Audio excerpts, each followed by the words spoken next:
Hello, my strange and charmed ones. Welcome back to my channel for another one of my coffee break vlogs.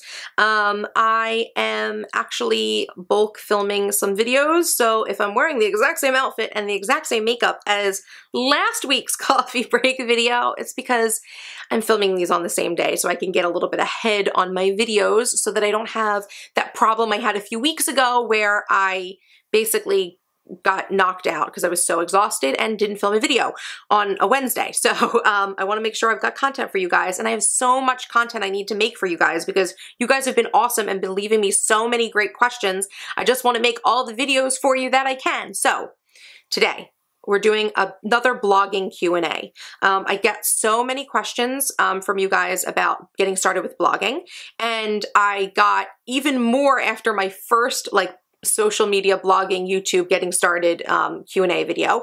So I have a couple more. So I'm going to try to make this like a 10-minute video. So I'm going to go as quickly as I can. I've got some questions just listed on my phone and I'm just going to respond to them for you. Okay. So here we go. If you're interested in learning how to blog, here's some more answers for your questions. Okay. Question number 1, I want to start a blog, but I'm worried no one will read it, or I'm worried people will read it. What do I do? Okay, so when you are starting a blog, I know it's really nerve-wracking, right? Because on one end, you want to be successful and you want people to read it, but then you're really nervous. I think this is a really normal, very common problem that people have. And I think that this really is just part of the creative process. If you're anyone who creates a product or does anything like artistically or creatively, there's a little bit of risk, involved when you put out your creation, and a blog is no different. A blog is a natural creation. It's your words, it's your thoughts put into website form. So I would definitely say that this is just one of those things where you kind of just have to get over it, right? You have to realize that you've got an opinion that is valid and you have a point of view that's important. And I'm sure there's going to be people who want to read what you have to say, right? Definitely, there always is. There's no one who has an opinion or writes something and everybody hates it. You know what I'm saying? I'm not saying that people are going to hate your stuff, so don't think that. But what I'm saying is, people will always identify with something that someone says. So, take the chance, start writing, start publishing, start blogging if it's what you want to do. Don't let fear of being successful or fear of not being successful hold you back, because this really is just part of the creative process. As you go along, you'll learn to manage it. I'm not going to say it goes away. I still kind of sometimes have this happen to me.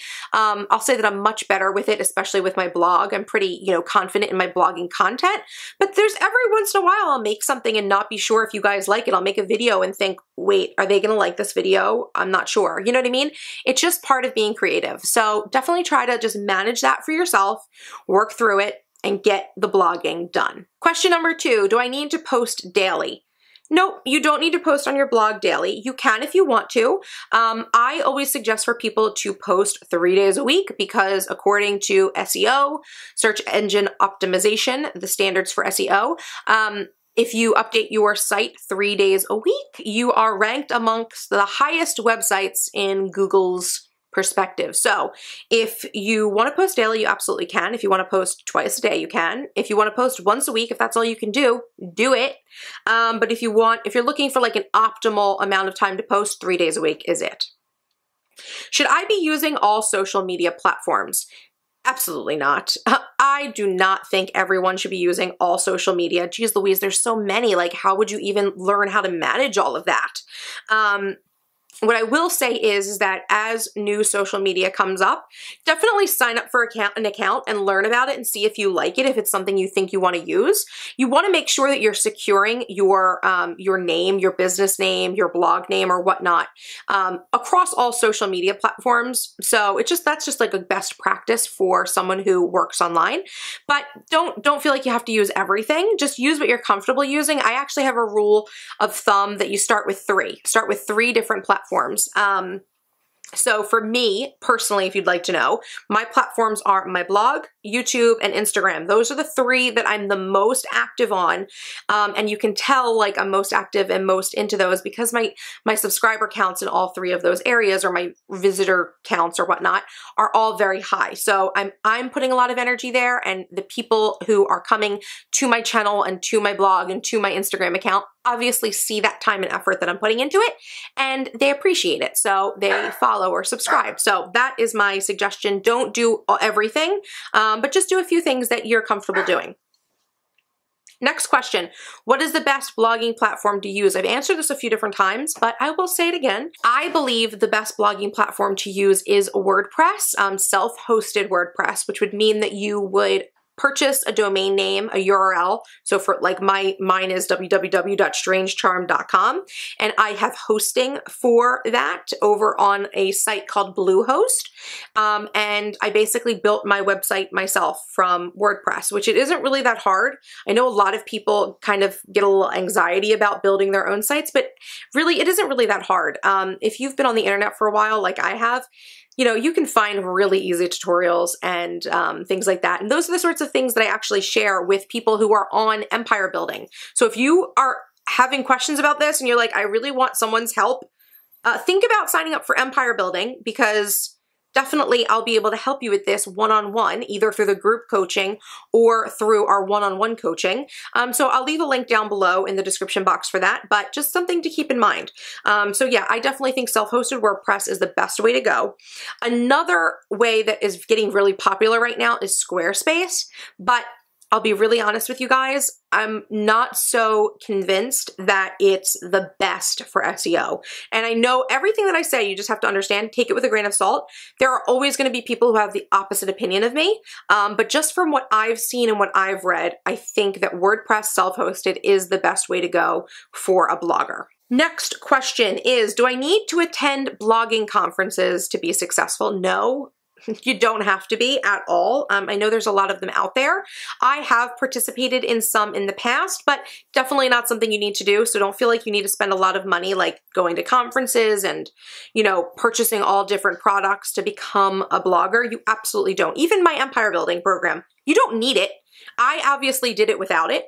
There's obviously good things that come from going to conferences and from buying programs on blogging and things like that. Mostly, you know, someone else has done all the hard work for you and told you what you need to do instead of you having to figure it out yourself.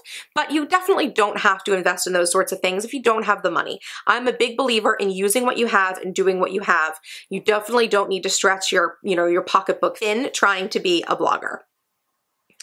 Next question, what is the best way to get another blogger to collab with you? I have already answered this question in a very, very awesome video. That is the Glampire chat that I did with Lisa Marie Landreth from Paper and Glam.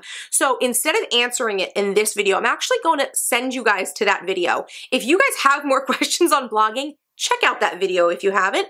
I do answer that question in there. And just a hint, the answer is, you know, you have to get involved with people's sites, with other bloggers' sites, and be active in their communities if you expect them to be active in yours. So that's a little hint. Go and find more over on that video. Okay, and the last question I'm going to answer right now is, how do I get more people to comment on my blog? I think I actually did answer that as well in the Glampire chat video, so definitely check that out. But the best way to get people to comment on your blogs and your blog posts are really to, number one, create interesting content that people want to talk about, and two, give them a reason to talk to you. So ask them questions, ask for their feedback in your blog post. If you look over at my blog, you'll see at the end of all of my blog posts, I always ask a question, and I ask people to get involved and leave me comments. And you know what? It works. It's simple, but it works, you guys. So we are almost up with time, so I am going to go. I'm sorry I have to rush this outro, but thank you guys so much for watching. I hope this was helpful. Check out the description box for all different links and stuff like that that I'll add to this, even things maybe I didn't even mention, just to be helpful. If you have a question, leave it in the comment box. Give this video a like, and if you are not yet subscribed to my channel, what are you waiting for? Go ahead and hit that subscribe button for more awesome videos by me. And until next time, you guys, bye-bye.